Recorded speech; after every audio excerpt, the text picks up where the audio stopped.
সন্তান যদি রাত্রিবেলা দেখে পাশের রুমে কান্নার আওয়াজ, একদিন দুই দিন তিন দিন পর সন্তান বুঝতে পারে আমার আব্বাই মোনাজাত ধইরা কান্দে।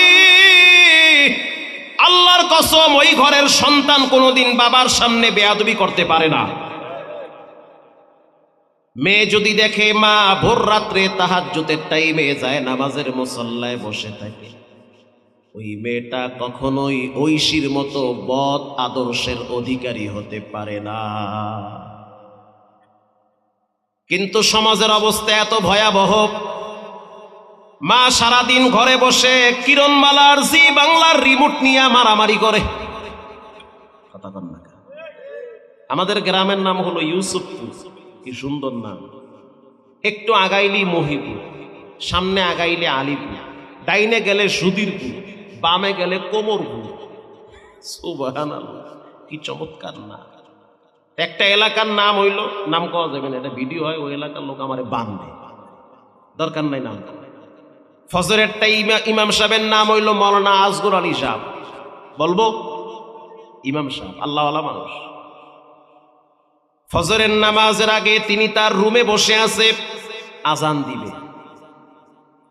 ইমামতির চাকরি এত সোজা না, মাটি গাড়ার যে কষ্ট, হের চেয়েও বেশি কষ্ট ফজরের সময় উঠতে আজান দেওয়া। টাইম একটু পরে জহুর, ওরে আল্লাহ, খাইতে না খাইতে আসো, একটু পরেই মাগরিব, আবার 1 মিনিট দেরি হইলে মুসল্লিরা ঘড়ি লইয়া বইয়ে থাকে। কথা কন না খা, মুসল্লি কিন্তু এত অধৈর্য, মসজিদে গেলেই খালি অধৈর্য, ব্যস্ত। আর চায়ের দোকানে 3 ঘন্টা ধৈর্যের সহিত চা বিড়ি আর টিভি নিয়ে ব্যস্ত থাকে, তখন অধৈর্য হয় না। মাওলানা আসগর সাহেব বসে আছে, কিছুক্ষণ পর তার টিনের দরজায় গিয়া নক করছে। হুজু হুজু, জেনারেল মানুষ তো হুজুরও কইতে পারে না, হুজু হুজু। আসগর সাহেব ভয়ে পেয়ে গেছে, এটা কি মানুষ ডাহে না জিনে ডাহে। ভোর রাত, জানলার ফাঁক দিয়া তাকায় দেখে মহল্লার ভিতরে বড় একজন সাহেব। তাড়াতাড়ি দরজা খুলছে, তাকায় দেখে হাত দিয়া মুখ চাপতে ধরছে, নিজের মুখ নিজে ধরছে, রক্ত বায়া বায়া পড়ে। মৌলানা আসগর সাহেব বলল, ভাই কি হয়েছে? বলে, আমার ঠোঁট কাটতে গেছে। ইমাম সাহেব দ্রুত স্যাভলন আর তুলা দিয়া তার রক্ত পরিষ্কার করছে। ভাই, আপনি অফিসার মানুষ, এই ভোর রাইতে আইছেন, কে আপনার ঠোঁটে বাড়ি মারছে? তো হুজুর, লজ্জার কথা কারে কবো, আপনার ভাবি একটু খেদমত করছে। ভাবি কি করছে? খেদমত করছে। ইমাম সাহেব বলল, কেমনে খেদমত করলো? কয়, জানেন না খেলা চলে, এই যে কয়েক বছর আগে খেলা গেছে, খেলা শুরু হইতো ভোর রাইতে। কথা কন না, এ যুবক, কথা ঠিক না বে ঠিক? খেলা শুরুই হয় রাত 1টার সময়, শেষ হয় ফজরের সময়। সারা রাত মানুষ বয়ে থাকে টিভির সামনে। সারাদিন পরিশ্রম করি, বাহিরে থাকি, ডিউটি করি, কষ্ট হয়। ঘরে গেছি, ম্যাডাম রে কইছি রিমোট আমার কাছে দাও, ম্যাডাম কয় না, দিমু না, সিরিয়াল মিস হইতে আছে। ওই দিনই হার সিরিয়ালের আওয়াজ বাড়ছে। ছোট্ট বাচ্চাটা বলতে আছে, আব্বু আমি কার্টুন দেখমু। ম্যাডামে কয় সিরিয়াল দেখমু, বাচ্চায় কয় কার্টুন দেখমু, আমি কই খেলা দেখমু। গ্যাঞ্জাম লাগছে কি লাগে না? তো যখন আমি রিমোট দিয়া টান মারছি, তখন আমার ম্যাডাম জিদ কইরা রিমোট দিয়া ঘষা মারছে। এক ঘষায় নরম ঠোঁট কাইটা গেছে গা। আসগর সাহেব খুব ভালো মানুষ, রসিক মানুষ। মাওলানা আসগর সাহেব বলল, ভাই রাগ করিয়েন না। কয় না, সত্য করে বলবেন আল্লাহর ঘর। কয় হ। হুজুর কো লাগি কি আর মিছা কথা কওয়া যায়? যেই রিমোট দ্বারা আঘাত প্রাপ্ত হয়েছেন, রিমোটটা কার টাকায় কেনা? আমার শ্বশুরে গিফট করছে আমার। টিভিটা কার? বলে শ্বশুরে গিফট দিছে, শ্বশুরে হাদিয়া দিছে, যৌতুক দিছে। যেই খাটের উপরে বসেছিলেন সেই খাটটা কার? বলে খাটটাও তো শ্বশুরে কিনা দিছে। যেই হাত দিয়া বাড়ি খাইছেন হাতটা কার? শ্বশুরের মাইয়ার। তো ঠিকই তো আছে, ঠিক আছে না নাই? রিমোট শ্বশুরের, টিভি শ্বশুরের, যে আমারে বাড়ি মারছে হেও তো শ্বশুরের, তা ঠিকই তো আছে। রব্বুল আলামিন কোরআনে বলেন, ولا تكونوا كالذين نسوا الله فأنساهم أنفسهم أولئك هم الفاسقون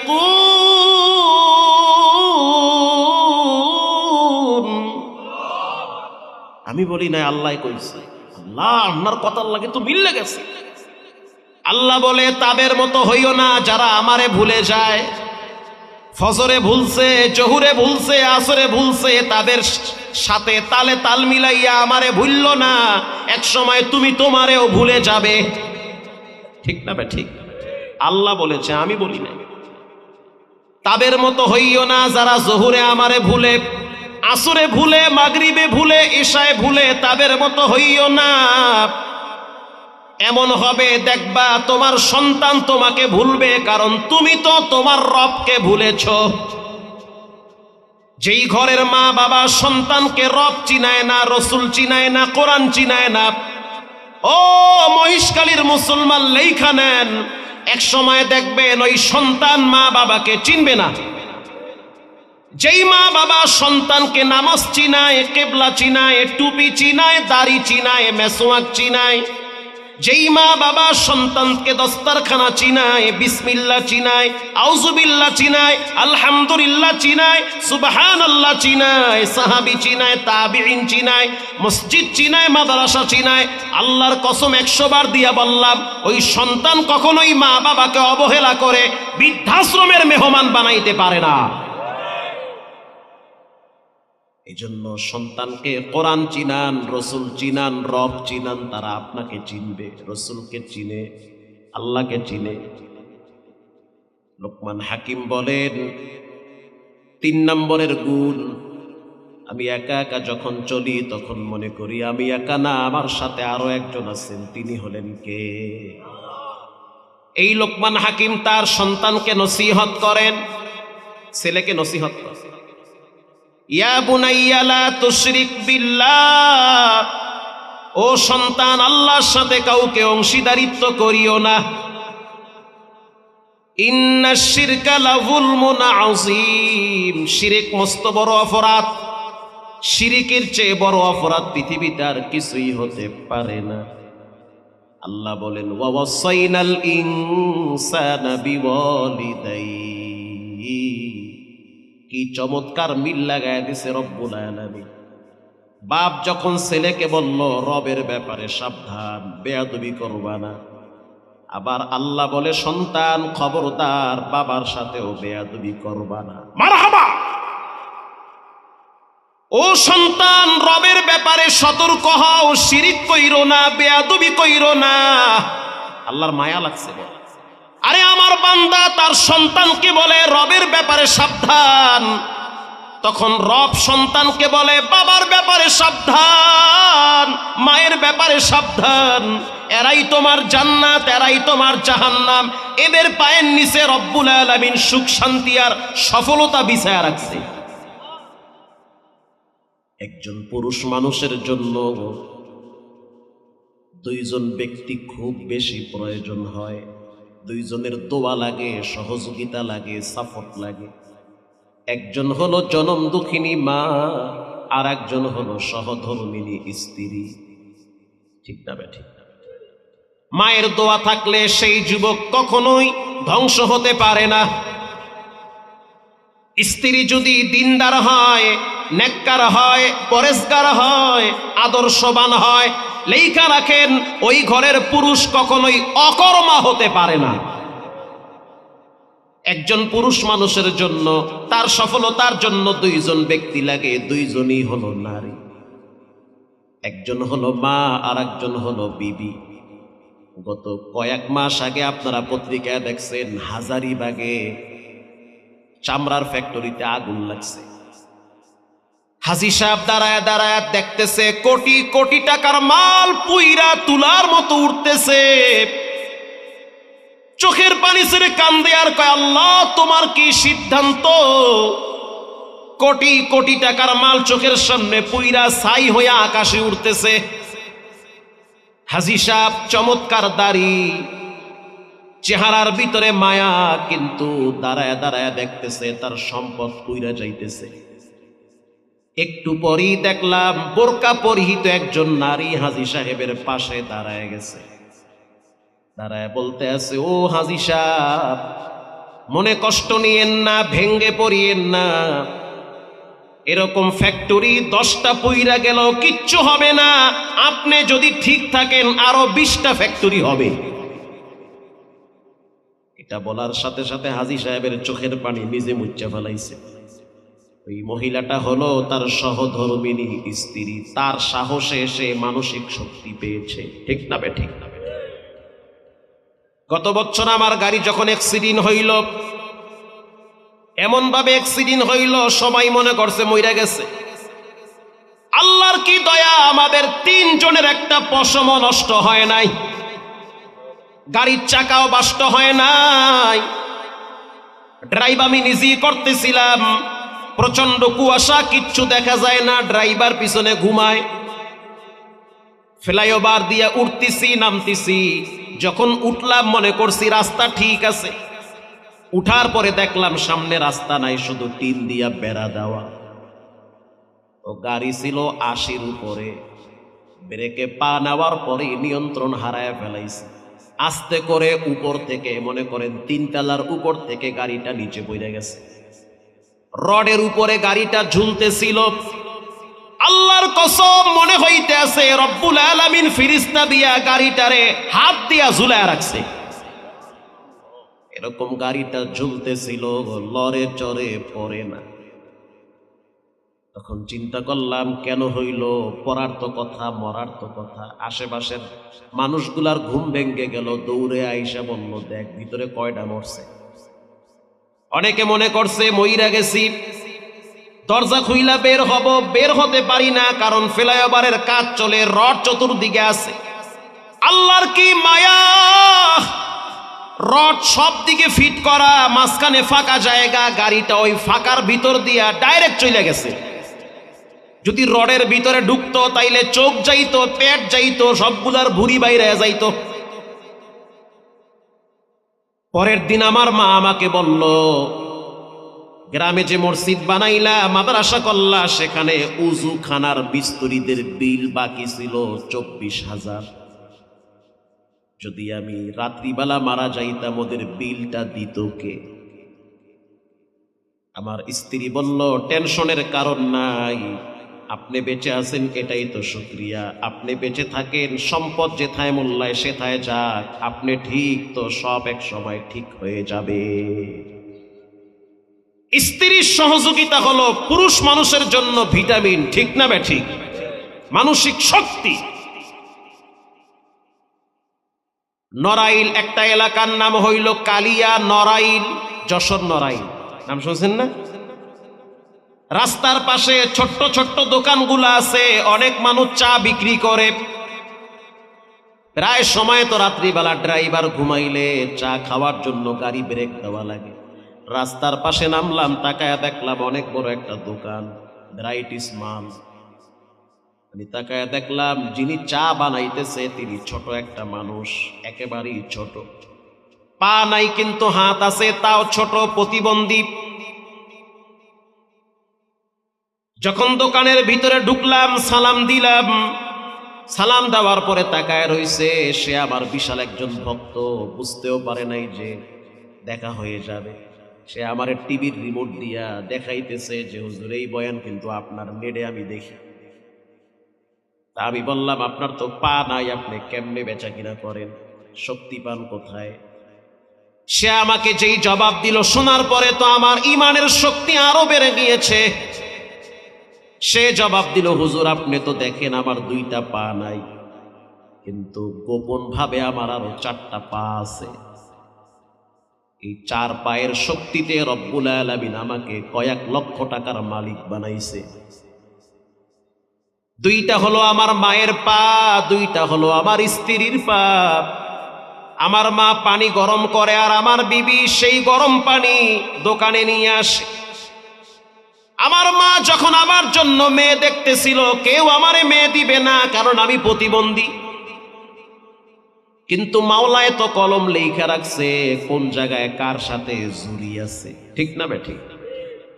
পাশের মহল্লার একজনের মেয়ে আমার সাথে বিবাহ বসবে, মেয়ের মাও রাজি না, বাবাও রাজি না, শুধু মেয়ে একা রাজি। মেয়ে বলল যে আমি একজন প্রতিবন্ধীকে জীবন সঙ্গী হিসাবে বানাইতে চাই, তার খেদমত করে দুনিয়ার জিন্দেগি কাটাইতে চাই। বাসর ঘর যখন সাজানো হইল, বাসর ঘরে তো মেয়েরা কান্দে, ছেলেরা কান্দে না। হ্যাঁ, ছেলেরা কান্দে, যদি ছেলেটার মা না থাকে তখন মায়ের কথা মনে পড়ে। প্রতিবন্ধী যুবক বলল, হুজুর আমি দেখলাম আমার স্ত্রী সেজে বসে আছে, কিন্তু আমি তো ভীত সন্ত্রস্ত, আমার কষ্ট লাগতেছে, আমার চোখে পানি, আমি একজন প্রতিবন্ধী, অথচ আমার সাথে একটা মেয়ে বিবাহ করছে।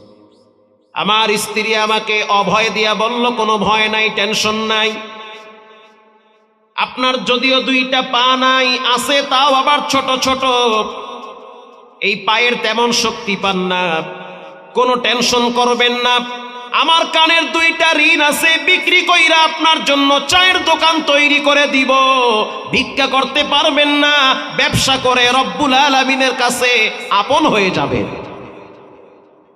সেই চায়ের দোকানে চা বিক্রি করতে করতে আজকে কয়েক লাখ টাকার মালিক হয়েছি। দোয়া কইরেন আগামীতে আমার স্ত্রী আর মাকে নিয়ে উমরায় যাব। আমি অবাক হয়ে গেলাম, বেটায় বল এটা কি? সে বলল, হুজুর এটা আমার ক্রেডিট না, এটা আমার মায়ের দোয়া, এটা আমার স্ত্রীর সহযোগিতা। আল্লাহু আকবার বলেন। প্রিয় ভাইয়েরা আমার, এজন্য রব্বুল আলামিন বলেন, ওয়াসাইনাল ইনসানা বিওয়ালিদাই, ও সন্তান, ও সন্তান, আব্বা আম্মার হক আদায় করো, তাদের সাথে ভালো আচরণ করো। নবীজি বলেন, ওয়ালা তাউক্কান্না ওয়ালিদাইক ওয়া ইন আমারাকা আন তাখরুজা মিন আহলিকা ওয়া মালি, যদি তোমার সম্পদ ছেড়ে দেওয়া লাগে ছেড়ে দাও, তারপরেও বৃদ্ধ মা বাবারে ছাইরো না। যদি তোমার পরিবারকে ছেড়ে দিতে হয় ছাইরা দাও, তারপরেও মা বাবাকে ছাড়া যাবে না। ছাড়া যাবে? প্রিয় ভাইয়েরা আমার, ইতিহাসের কিতাবে পড়েছি, বিখ্যাত এক যুবকের নাম হইল কেলাব। যদি আরবিতে ব্যবহার হয় কালবুন, কুকুর, কিন্তু আরবরা এটাকে বানায় ফেলাইছে যে বীর শক্তিশালী যুবক। এই কিলাবের বাবার নাম হলো উমাইয়া, উমাইয়া বিন হেলাল। তিনি একজন মক্কার প্রসিদ্ধ ব্যবসায়ী ছিল। ইসলাম গ্রহণ করার পর তিনি মদিনায় গেল তার সন্তানরে নিয়া। সন্তান বড় হয়ে গেছে, কিলাব চেহারা অনেক সুন্দর, যে দেখে সেই তার সাথে মুসাফা করে। আল্লাহু আকবার বলেন। আরবের যুবক দেখতে অনেক সুন্দর, মানানসই। এবার কিলাব হযরত ওমর রাদিয়াল্লাহু তাআলা আনহুর কাছে গিয়ে বলল, আমিরুল মুমিনিন, জানতে চাই ইসলামের ভিতরে সবচেয়ে উত্তম আমল কোনটা? হযরত ওমর রাদিয়াল্লাহু তাআলা আনহু বলল, আল্লাহর কাছে সবচেয়ে প্রিয় আমল তিনটা। এটা আমি বলি নাই, এক সাহাবী নবীকে প্রশ্ন করলো, আইয়ুল আমালি আহাব্বু ইলাল্লাহ, আল্লাহর কাছে সবচেয়ে প্রিয় আমল তিনটা। আসসালাতু আলা ওয়াক্তিহা, টাইম টু টাইম সালাত আদায় করা রবের কাছে সবচেয়ে প্রিয়। আল্লাহু আকবার বলেন।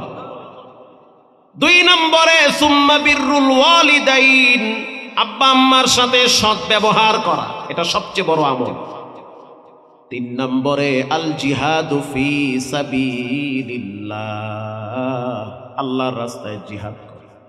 যুবক বলল, আমিরুল মুমিনিন, আমি তো টাইম মতো নামাজ আদায় করি, আপনার পিছনেই পড়ি, আমি আমার আব্বা আম্মার সেবা করি, এখন শুধু একটা আমল বাকি আছে, জিহাদের ময়দানে আমার রক্ত ঝরাতে হবে।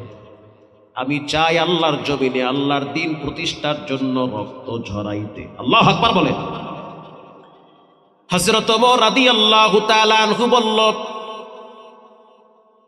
মুজাহিদরা রোমের উদ্দেশ্যে রওনা হয়ে গেছে, চাইলে তুমিও যেতে পারো।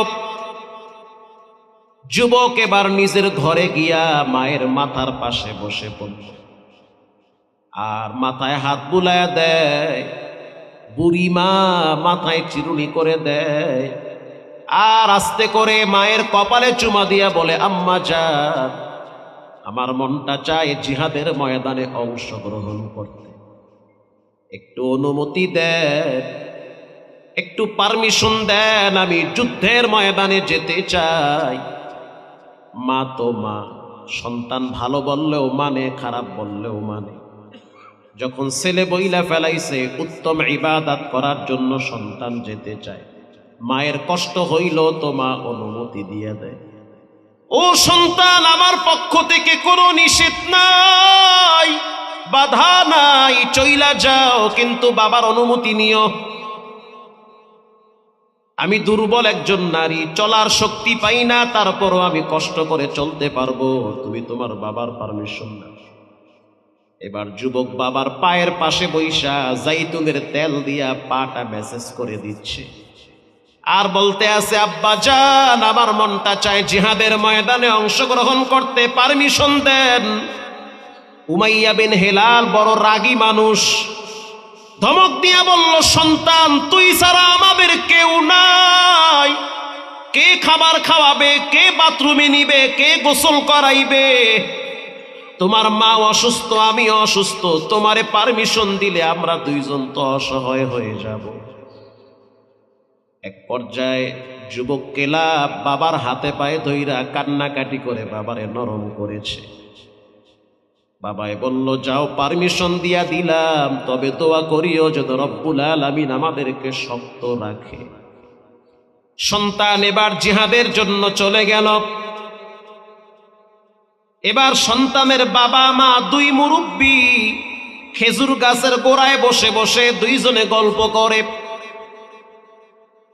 ইন্দিমিন টাইমে তাকায়া দেখলো একটা মা পাখি তার বাচ্চারে মুখ দিয়া খাবার খাওয়াইতেছে। এই দৃশ্য দেখার পর উমাইয়া বিন হেলালের বড় মায়া লাগছে।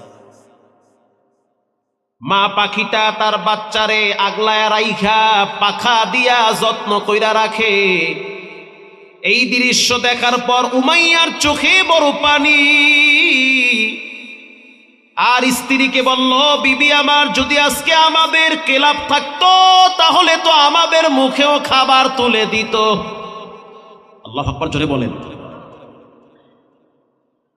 কিছুদিন পরে এই মুরব্বী অন্ধ হয়ে গেছে, চোখে দেখে না।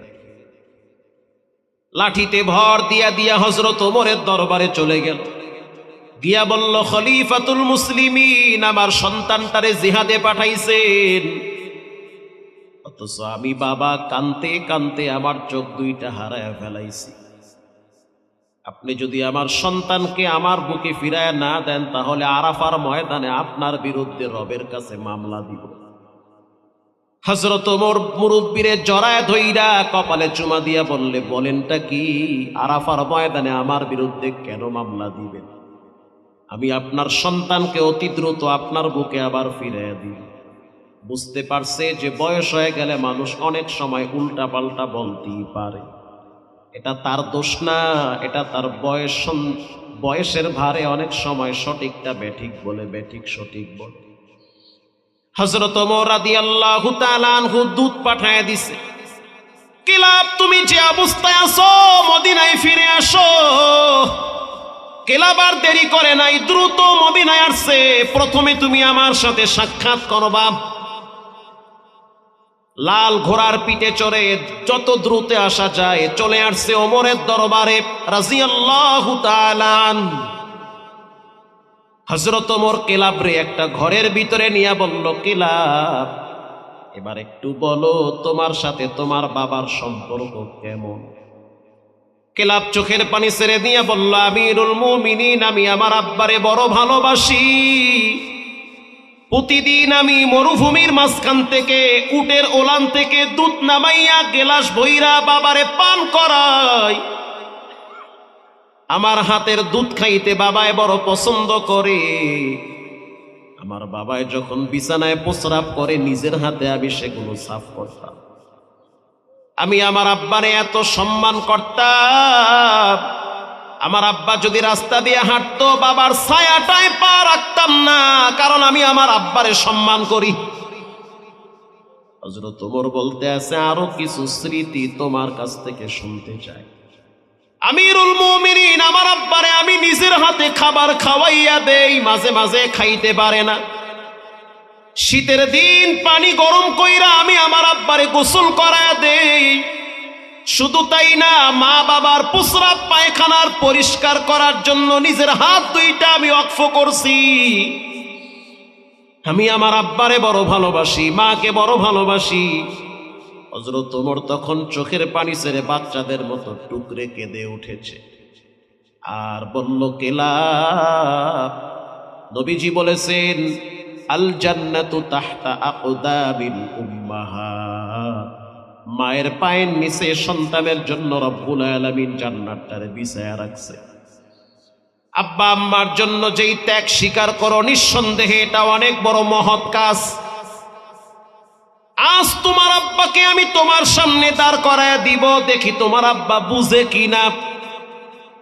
একজন যুবক পাঠায় দিল, যাও কেলাবের বাবা অন্ধ মানুষ, তারে ধইরা আমার কাছে নিয়ে আসো।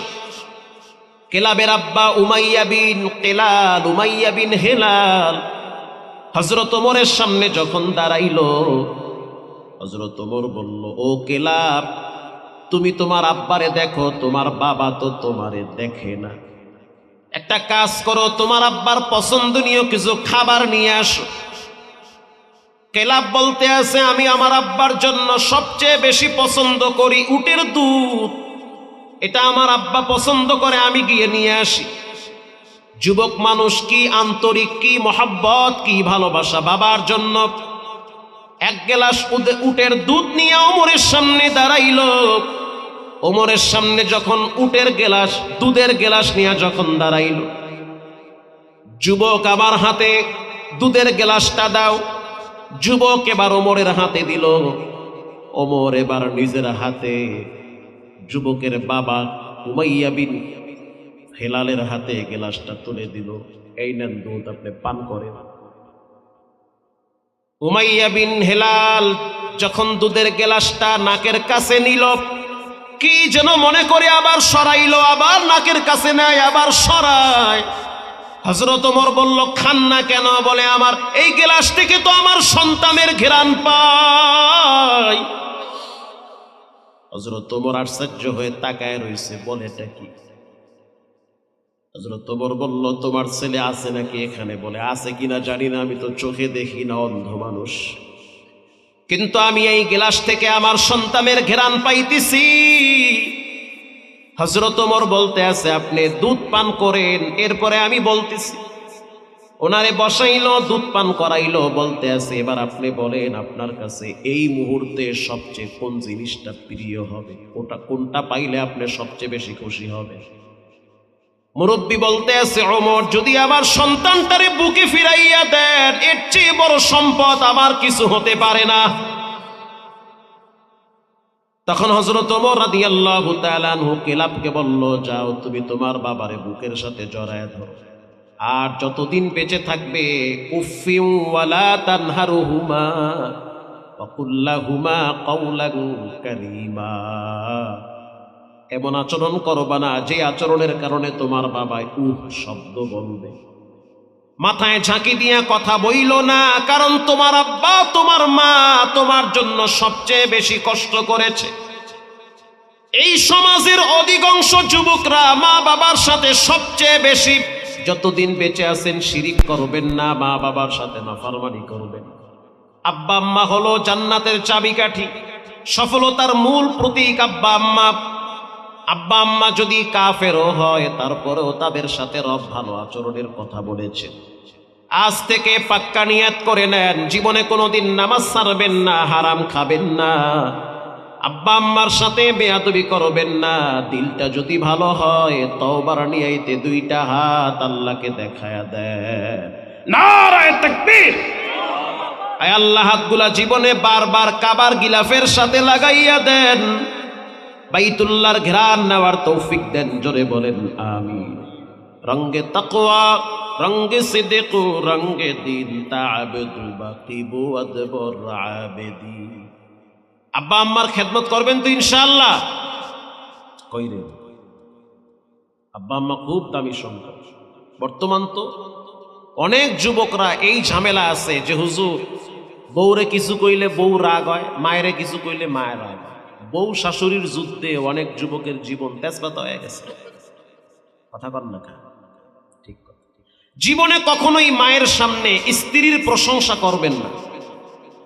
আপনার মা যদি বলে তোমার বউ ভালো না, আপনি বলবেন ঠিক বলেছ, 100 বার ভালো না, একটু ভালো না, এর গোষ্ঠী হুদ্দা ভালো না। আপনার স্ত্রীকে বলবেন যে তুমি মনে কিছু নিও না, মায়ের একটু পাম মারছে, বাস ঝামেলা মিট হয়ে যাবে। আর যদি মায়ের সামনে বউয়ের ভক্তগিরি দেখান, তাহলে দেখবেন মা বলবে পোলারে বুঝি শ্বশুর বাড়ির মানুষের তাবিজ করছে। কথা কন না কা? এই সিস্টেম আর হ্যাকমত যদি না বুঝেন, মরা পর্যন্ত জ্বলতে থাকবেন অশান্তির আগুনে। শেষ বয়সে মায়ের দেবে অভিশাপ। মায়ে যদি বলে তোমার শ্বশুর বাড়ির লোক ভালো না, মায়েরা বলবেন আরো 2টা শ্বশুর বাড়ি নতুন করে বানাবো। বিয়ে তো 4টা করা যায়, আরো 3টা করবো, দোয়া করবো তুমি। মায়ে কইব ওরে আল্লাহ, কয় কি পোলায়, একটা নিয়েই তো জান যায়, আর আরো 3টা দরকার না, এটা নিয়েই থাক। ঠিক না ব্যাঠিক? হ্যাঁ ঠিক কথা। স্ত্রীকে গোপনে 2টা হাঁসের ডিম খাওয়ায়া নাক ধইরা ডলা দিয়া বলবেন যে মনে কিছু নিও না, আব্বা আম্মার একটু পাম মারছি, যতদিন বাচ্চা আছে অতদিন তাদের দোয়া নিয়ে চলতে হবে, তাদের দোয়ার বরকতেই তো আল্লাহ তোমার সাথে আমার সম্পর্ক মিলাইছে। ঠিক না ভাই? ঠিক। সম্মানিত হাজিরিন, আমি আপনাদের সামনে লম্বা সময় আলোচনা করেছি, অনেক কথা বলেছি। আল্লাহ তাআলা এই কথাগুলোর উপরে আমল করার তৌফিক দান করেন। দোয়া হয়ে যাবে, তার আগে আমি 3টা আমলের কথা বলবো 2 মিনিটে।